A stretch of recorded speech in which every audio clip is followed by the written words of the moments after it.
আপোনাৰ নামত কিমানটা সিম উলিওৱা হৈছে আপোনাৰ আধাৰ কাৰ্ড ব্যৱহাৰ কৰি সিম উলিয়াই অন্য মানুহে ইউজ কৰি আছে নেকি যেটো খুবেই ভয়ানক কথা যদি এনেকুৱা হৈছে তেন্তে হেতু চেক কেনেকৈ কৰিব আৰু কেনেকৈ বন্ধ কৰিব এই গুটেখিনি এই ভিডিঅত আপোনালোকক দেখাম তাৰ আগতে ভিডিঅটো শেয়াৰ কৰি ৰাখক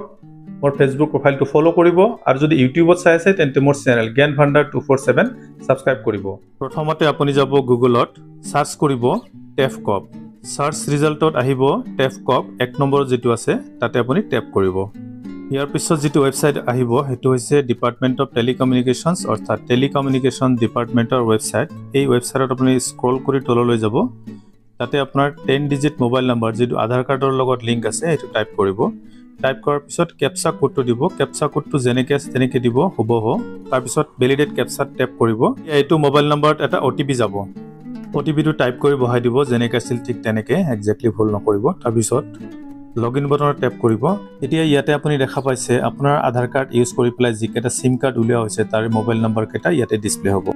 যেটো মোবাইল নম্বৰ আপোনাৰ নহয় তাৰ লেফট সাইডে টিক কৰক আৰু ৰাইট সাইডে নট মাই নাম্বাৰ তাতে প্ৰেছ কৰক তলত ৰিপোৰ্ট বটনত প্ৰেছ কৰিব এতিয়া ইয়াতে ওকে বটনত প্ৰেছ কৰক আৰু এনেদৰে এটা ৰিকুৱেষ্ট সেন্ড হৈ যাব এটা ৰিকুৱেষ্ট আইডিও জেনাৰেট হ'ব আৰু প্ৰায় 2 ঘণ্টাৰ ভিতৰতে আপোনাৰ আধাৰ কাৰ্ডৰ পৰা এই নাম্বাৰটো ডিসকানেক্ট কৰি দিয়া হ'ব ভিডিও ভাল লাগিলে শেয়াৰ কৰিব ধন্যবাদ